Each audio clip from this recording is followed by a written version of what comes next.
안녕하세요. 2월 11일 화요일 여러분의 행정법을 책임지고 있는 정인영입니다. 책임지고 있는 건 조금 그래도 여러분의 어느 정도 1%라도 책임은 지고 있어요. 그래도 부지런히 하잖아요. 오늘도 해야죠. 2월 11일 행정법이요. 소방 승진 문제인데요. 이제 행정쟁송 중 행정심판 문제요. 자, 이거 조금 정리하고 문제 보면 그렇게 어렵진 않습니다. 바로 가볼게요. 자, 행정심판에 관한 설명 중 옳지 않은 것을 골라봐라. 자, 일단 행정심판 절차를 좀 정리해 보겠습니다. 자, 행정쟁송 중에 하나죠. 그 중에 행정심판, 그 다음에 행정소송.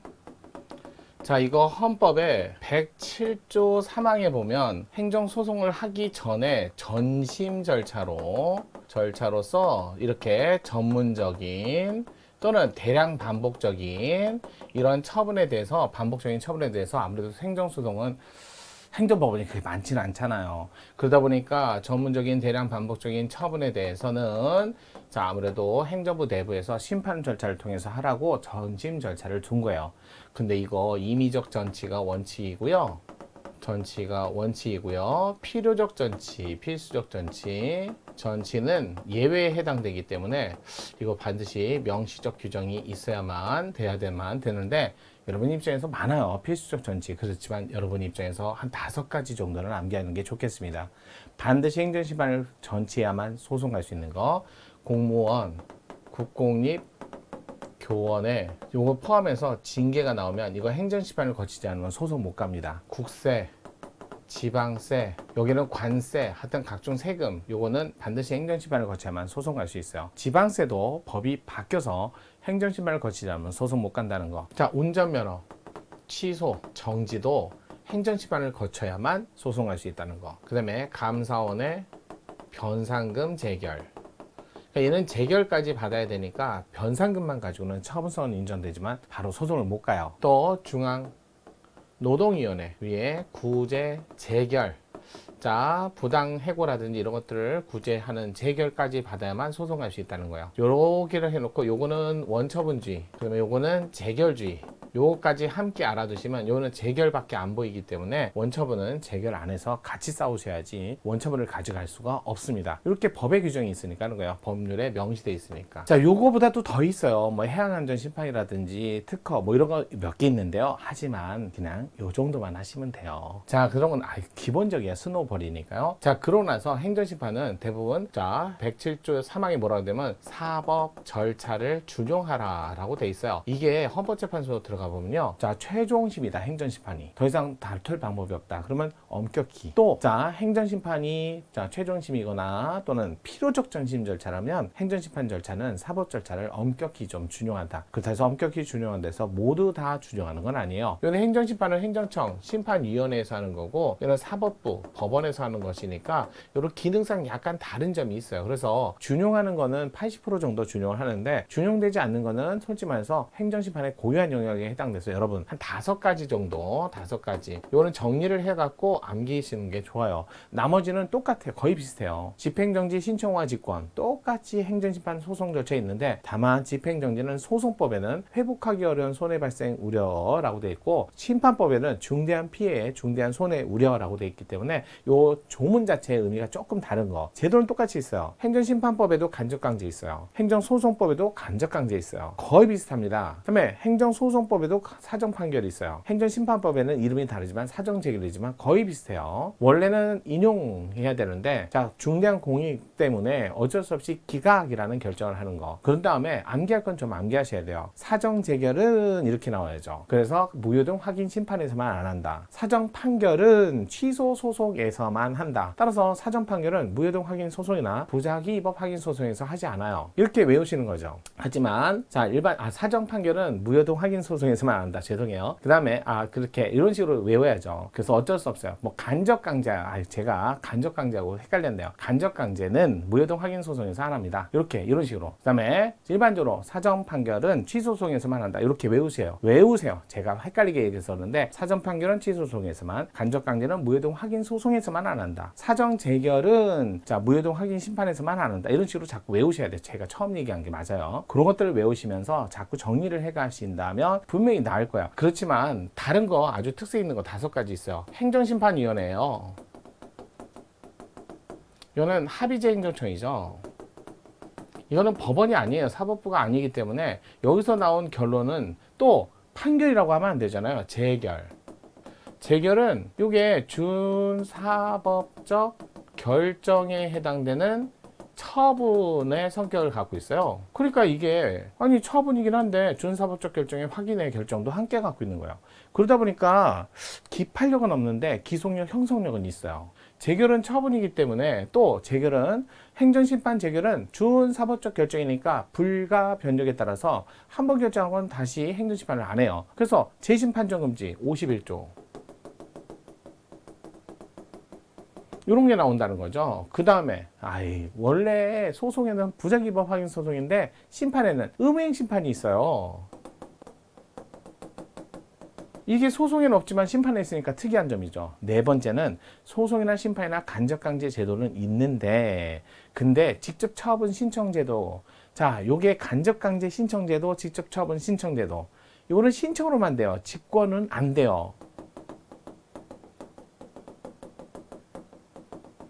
이거는 직접 처분은 법원은 직접 처분을 못 해주죠. 그러니까 행정심판에만 있다고요. 심판이나 소송이나 똑같이 고지제도는 있는데 심판에는 고지제도뿐만 아니라 뭐까지 있냐면 불고지 또는 불지고가 아니라 불고지, 고지대만 있는 게 아니라 불고지했을 때 또는 오고지했을 때, 그래서 길게 고지했다, 원칙보다 길게 고지했다, 길게 고지한 경우가 있고 원칙보다 짧게 고지한 경우. 원래 행정심판은 90일, 180일인데 그보다 길게 고지하면 고지대로, 짧게 고지하면 원칙대로, 고지를 안 하면 불고지하면 180일만 계산한다는 거, 기산한다는 거. 그러니까 고지를 안 했을 때는, 고지를 잘못했을 때는 기간상의 불이익을 주는 거지 처분의 위법성하고 아무 관련이 없어요 라는 거까지 같이 정리해서 모두 5가지 1번, 2번, 3번, 4번, 5번 이렇게 해갖고 이런 것만 좀 정리하셔야 돼요. 물론 행정심판위원회가 4단계로 분리하는 게 일반적이에요. 그래서 행정심판위원회 종류가 합의제 행정청이긴 한데 직근 뭐 이런 게 있고요. 바로 위 이런 거 있고요. 그 다음에 독립적으로 또는 오로지 행정심판만을 하는 특수한 행정심판, 그 다음에 일반 행정심판위원회라고 해서 우리나라에서는 권익위원회 안에 국무총리 소속의 권익위원회 안에 중앙행정심판위원회가 있고 시도의 각급행정심판위원회, 이게 일반 행정심판 절차거든요. 그렇게 해서 외우시는 거예요. 조금 재결은 원래 기각 인용이 있는데 인용 재결이 있을 때만 효력이 있는 게 아니라 뭐 기각 재결도 처분이고 인용 재결도 처분이지만 인용 재결을 했을 때만 효력이 있는 거예요. 왜 그러냐고요? 저는 이렇게 생각합니다. 행정심판이든 행정소송이든 행정쟁송을 어떻게 보면 요거하고 비슷하게 생각해요. 믹서 이거하고 생각하시면 돼요. 저는 이렇게 설명을 드려요. 기본 강의 할 때나 이렇게 얘기할 때 이게 행정심판 쟁송제도인데 한마디로 믹서기라고 한번 생각해 볼게요. 사과를 집어넣었어요. 근데 사과가 결론이 나왔는데 완전 갈려서 음료로 나와요. 그러면 좋은 믹서기죠. 근데 사과를 갈았는데 똑같이 사과 모양으로 나오면 이거는 효과가 없는 거죠. 그럼 뭐예요? 원래 사과인데 그러면 뭐예요? 이거는 기각.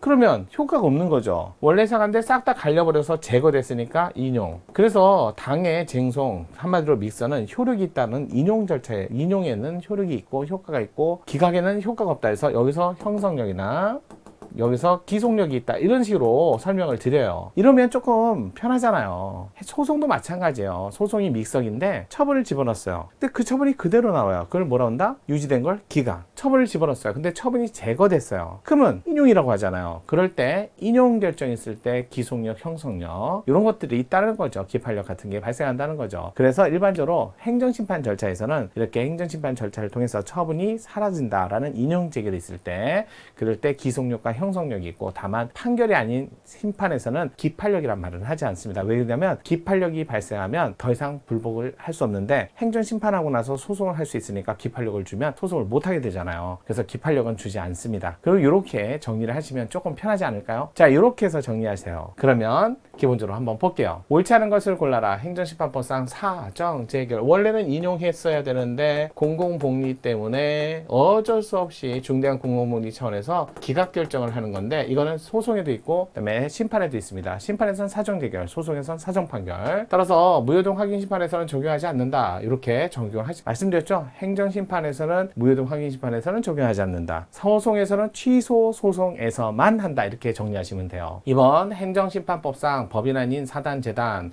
대표자의 관리인이나 이런 것들이 정해져 있으면 법인 아닌 사단, 재단이라도 대표자 관리인 명의를 쓰면서 대표, 그러니까 법인 회사 이름 명의 쓰고 대표자 명의로 이렇게 할 수 있어요. 그래서 사단, 재단 이름을 쓰고 대표자가 명의를 적고 같이 써가지고 심판 청구를 할 수 있다예요. 이건 조문 문제였습니다. 자, 세 번째, 행정심판법상 행정심판위원회는 심판 청구가 이유 있다고 인정하는 경우에도 이를 인정하는 것이 공공복리. 이게 이거 아니에요? 사정판결? 사정재결, 심판청구를 기각하는 재결. 이게 뭐 1번의 해설이 3번 아니에요? 이거 너무한 거 아닌가요? 4번, 행정심판에 있어서 행정심판위원회 재결 내용이 처분청의 처분을 스스로 취소하는 것일 때 이걸 인용이라고 하죠. 인용일 때는 기속력과 형성력이 있잖아요. 따라서 별도의 절차 없이 당해 처분은 사라집니다. 제거됩니다. 제거. 별도의 처분을 기다릴 것 없이 당연히 취소되어 소멸되는 것이다. 맞는 지문. 이렇게 정리하시면 돼요. 4번이 컨트롤 C, 컨트롤 V처럼 붙어갖고 죄송해요.